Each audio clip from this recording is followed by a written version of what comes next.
Alright, kiddies. Take Phantom of the Opera in one hand. Take 80s slasher in the other. Mash them together. You get Phantom of the Opera 1989.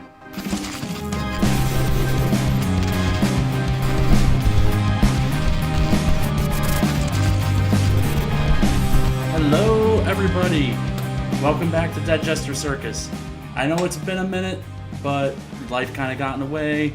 I didn't want to try to jam in a bunch of reviews while I was busy with some family business and some personal business. So I figured I'd come back, start fresh, and we're going to start off with not a brand new movie review, but we're going to go back and look at a movie from 1989 called Phantom of the Opera.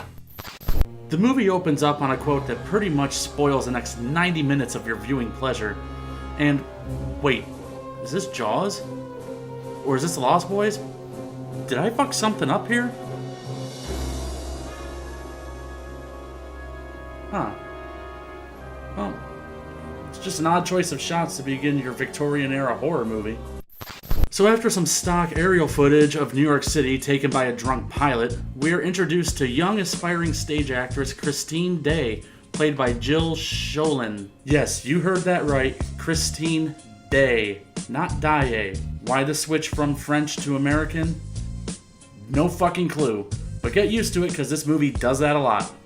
After a quick stroll through some credits, Christine finds her friend Meg, played by pre-SNL Molly Shannon, who I guess is hanging out in a hoarder's wet dream. Meg gives Christine some fresh new singing material for her audition later on, a loose page from a long-lost opera called Don Juan Triumphant, written by the mysterious Eric Dessler, who neither know much about. But thankfully this random piece of music came complete with a convenient bit of backstory. He was said to be obsessed with a young opera singer who disappeared without a trace the night of Dessler's death. Authorities believe, though were never able to prove, that the composer was a psychopathic killer responsible for the brutal murders of at least a dozen London residents. Oh, goody! Just what I always wanted to sing, the hymns from a psycho. Thanks, Meg. Curious about this mysterious music maker, Christine decides to do a little snooping around to see if she can find the rest of this absent opera. And what Meg couldn't find in hours, super sleuth Christine finds in minutes. The missing pages to Don Juan Triumphant.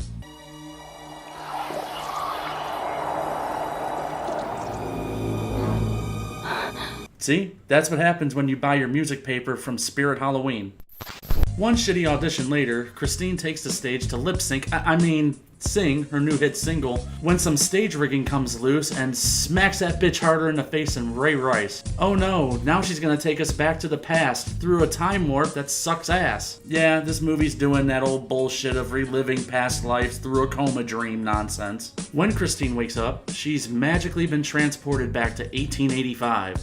1885? This sounds awfully familiar. Well, you're safe and sound here now at the McFly farm. McFly farm? Nah. So after they get shit cleaned up in a quick expository scene later, we are taken down below the depths of the London Opera House. Down to get our first glimpse of the Phantom himself. See, in this version of the Phantom, he really doesn't wear the traditional mask per se. The mask he does wear is made from the dead skin of his victims, which he kind of stitches together and then puts it on his face. Yeah, I gotta be honest, it's not a bad little take on the whole mask thing. But am I the only one who sees a little bit of Mrs. Doubtfire in there? I mean, I can't be the only one that sees that, right? Meanwhile, Joseph, the stagehand responsible for Christine's accident, finds himself wandering alone above the stage, unknowingly stalked by the Phantom, who drops in like fucking Batman to confront him about his accident earlier. So, your bumbling was the work of, a ghost? Nah, it was an accident. But you blamed me. And this pisses the Phantom off, and one Freddy pun later, he guts Joseph like a fish. Ashes in my pants. After showing Joseph how not to play with knives, the Phantom shows up in Christine's dressing room via magic mirror to give her a little extra tutelage in the vocal arts. I'm getting some serious Resident Evil 4 vibes here. What are you buying? He more or less tells Christine that Carlotta's time is up and her time is now, before hitting the dimmer on his blue light. We then cut to Carlotta's dressing room. Feeling threatened by the emergence of young Christine's talents, Carlotta asks nicely if the theater manager can go ask Christine if she wouldn't mind taking a lesser part this time around. And by ask nicely, I mean she acts like a total bitch. You bitch. See? Anyways, Carlotta gets out of her bath to start preparing for her performance later when she slips on something red. Following the blood, she opens her closet to reveal the body of the stagehand Joseph.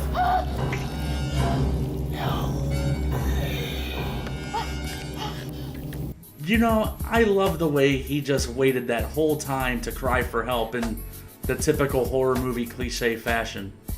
That takes dedication. This startling turn of events has rendered Carlotta's voice useless and possibly one of the silliest scream moments ever.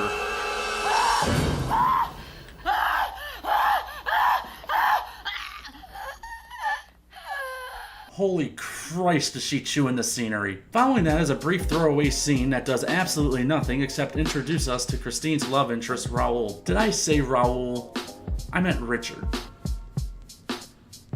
The rich whites quickly take their seats, but there is a problem. Since Carlotta has lost her voice, her part in the show is now being sung by Christine. Well, the theater manager, played by Bill Nye, ain't got time for that, and he starts shitting his pants faster than a person after a late night Taco Bell binge. But Raoul, Richard, politely tells him to calm the fuck down and quit acting all shook. Meanwhile, Detective Mustache arrives backstage to investigate the crime scene. His officer partner friend tells him that Carlotta says it was the Phantom who killed Joseph. Mustache gets all uppity and tells him he's full of shit because he ain't afraid of no ghost. And speak of the devil, thankfully though, Phantom reserved his seat online through Fandango because his ass can never be on time. By the way, he's gone from looking like Mrs. Doubtfire to full-on Sean Penn. But Phantom picked the wrong scene to walk in on, as this part of the play gives him backstory PTSD, which shows him selling his soul to a pint-sized devil, so people will love him for his music, but nothing else. Hold on. If his goal and his wish was for people to love his music, wouldn't his music already be widely recognized in the future from earlier in the movie? And wouldn't it be heralded with the works of Mozart and Beethoven instead of collecting dust in Mary Catherine Gallagher's obscurity basement? Fuck it, it's the 80s, who needs plot consistency? But the Phantom snaps out of it just in time to catch Christine's breakout performance. But not everyone is as excited as Mr. P over there in box 5. Two crusty, rich old white guys secretly nodding at one another? Oh, you know some dastardly shit's about to go down. After getting all worked up by the play, the Phantom decides to get his freak on and hits up a local London bunny ranch. No. I like it in the dark. Seriously, dude, she's a prostitute. As long as you pay, I don't think she's gonna give a fuck what your face looks like. Meanwhile, Christine and Richard are out on a celebratory date, and while in the same restaurant, the theater manager schemes with a local critic to write a scathing review of young Christine's performance, giving the manager the perfect excuse to put his star diva Carlotta back in the lead role. Seriously, dude, is it really worth all that trouble? I mean, you got a young star in Christine. One would think that you could probably keep her for a little less money, and is it really worth all that hassle to have Carlotta hanging around? I mean, we already know your feelings towards her from earlier. You bitch. Later on, the Phantom is hanging around a bar sitting under its one and only blue light so he can be all moody and write music and shit when some drunkards get curious and wonder what he's up to. I've seen you before. We've never actually met proper. Have we? No. I never forget a face. Haha, I see what you did there. Deciding he's had enough whores and drunks for one evening, the Phantom decides he's gonna head home. But what he doesn't know is that he's being followed by the men from the bar who intend to rob him. The Phantom goes all V for Vendetta on these poor sons of bitches and even cuts one of their heads clean off with a fucking knife. You know, as cheesy as cliche as this scene is, it's actually a lot of fun, especially when he takes dead dude's head and fucking bowls it at his friend. Early the next morning, Christine and Meg are eager and excited to read the review from the previous night's performance, but the review is a bitter one and it crushes Christine's self-confidence. Meanwhile, the critic who wrote that article is chillaxing down at the local Turkish bath when he starts making small talk with the Phantom himself. When pressed about the accuracy of his article, the opera critic doubles down hard on his critique. Sir, you flatter me. But in all truthfulness, I think I'd rather die than subject myself to that shrieking child for another evening. Oh man, I don't think he realizes he's in a horror movie.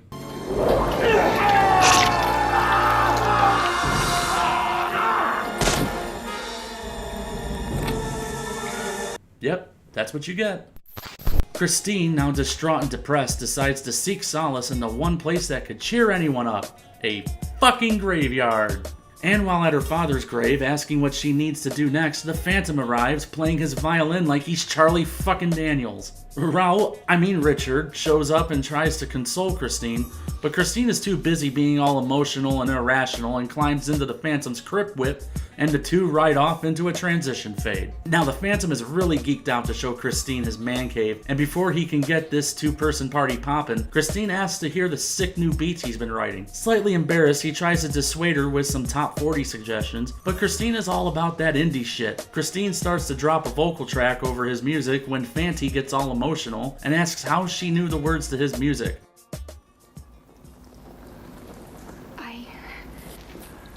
I sang them before. I don't remember where. I thought this was all like a coma dream.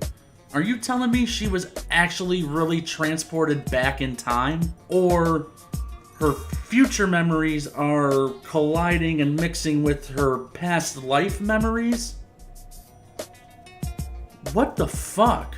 Anyway, the Phantom likes where this duet is going, and he starts going a little cray-cray and forces Christine into a lifelong partnership. Meanwhile, Richard and Detective Mustache are having a little powwow in a church over this whole murder mystery thing. The detective shows Richard some hilarious photos of skinless corpses from previous investigations, and says Joseph's corpse from earlier is somehow connected, and he must have been murdered by the same person, Eric Dessler. We then get an expository bit of dialogue in which they reveal the only way to kill the Phantom is to destroy his music. I guess they just pulled that one out of their ass. The next morning, Christine, realizing that she's made a pretty big mistake, tries to take her new boyfriend's ring off, but that shit ain't budging. Meanwhile, Meg clues her into the news that the opera critic that tore her ass a new one was found dead. Christine slowly starts to put two and two together that maybe her favorite duet partner might just have a little murderous side project going on. Richard shows up to get the haps from Christine, but Christine, sensing that he might be in danger if her crazy boyfriend catches him cozying up to her, tells Meg to give him a letter asking to meet her at the masquerade ball that evening. So let me get this straight. You're worried about what can happen to you and Richard if the Phantom catches you guys together, yet you're just going to meet each other in the one place where all of London high society is going to be hanging out later on, in the wide open. Fuck it, I guess, whatever. So all the one percenters in London get together to have themselves a little costumed hoedown, but Detective Mustache is crashing this ball because he's trying to catch himself a funky Phantom. Christine and Richard eventually run into each other, and the two unanimously agree that it isn't safe for either of them to be there, and that they should leave immediately, first thing in the morning. But little did they know that the Phantom had been eavesdropping on their secret conversation the entire time, all while wearing a pretty fucking badass Red Death costume. I gotta admit, if I had that costume, I'd probably wear it every fucking day. No joke. But he gets super jelly and decides to cut in to dance with Carlotta. And after some flirty foreshadowing, the Phantom whisks Carlotta away and snaps one off. Meanwhile, Mustache runs into a character called Deus Ex Machina, and the two discuss a way to further the plot. It's dinner time. Time to serve all the tasty favorites like lobster, a stuffed pig, and a soup served with the head of Carlotta. Everyone justly freaks the fuck out, and in the confusion, the Phantom kidnaps Christine to take her back to his love shack, where things start to get a little rough. But before things take a turn for the lust, the Phantom's attention is drawn elsewhere as he hears Richard and Mustache closing in on his crib. The two eventually cross paths with the Phantom, but not before the Phantom quickly dispatches up their posse by slitting one's throat and straight up Temple of Dooming the other. As Richard and Mustache close in, Phantom decides he wants to rock out on the organ with his girl one last time. Hearing the organ music, Richard and Mustache bust that fucking door down and come face to face with the Phantom himself. After a brief altercation, the Phantom stabs Richard, sets his ass on fire, and quickly eliminates him from the Royal Rumble.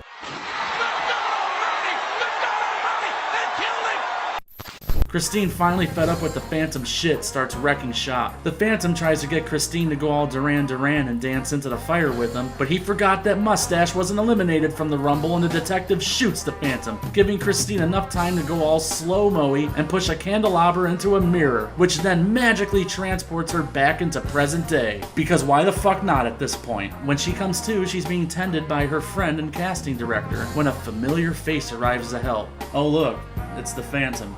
He informs her that she has indeed gotten the part, and he invites her back to his place for a little celebratory drink and a night out on the town. But before they could head out, he needs to freshen up a bit.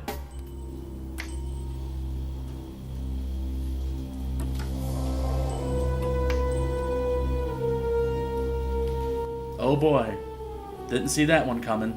Meanwhile, Christine is just milling around his studio when she discovers that he's got hard copies of Don Juan Triumphant and on floppy disks. She boots that shit up, attracting the attention of the Phantom, who quickly picks up where he left off 100 years ago. But Christine ain't falling for that shit a second time, and she just straight up rips this motherfucker's face off. She then takes the copies of his music, runs outside, destroys them, and throws them into a sewer, killing the Phantom once and for all. But as Christine is on her way home, a peddling violinist who she tips turns and starts playing the Don Juan music again.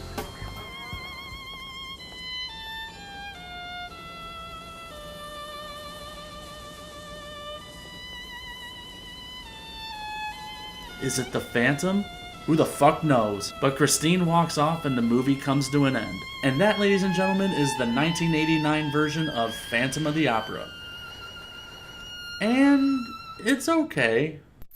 The two biggest crimes that this movie makes is that it takes a lot of creative liberties, what with changing the name of Christine Daae to Christine Day, changing her from French to American, changing the setting from Paris to London, adding the whole modern day element. And also, I don't think The Phantom really works as a slasher movie, or at least the way that they did it in this one. Like I said, the movie isn't bad, but it's kind of forgettable. Robert Englund does a pretty good job as the Phantom for what he's given, but I can't help that, he's just so recognizable as Freddy, and this movie kind of plays into that with his one-liners and everything. All the trappings of the typical slasher movie stuff of the 80s, that he doesn't really get a chance to kind of step out of that genre box and kind of expand and elevate this movie to what it could have potentially had been. But, the movie is what it is, and it's worth checking out. And if you're a Phantom fan like I am, it's definitely worth checking out. Anyway, that's it for this review today. Be sure to like and subscribe right down below,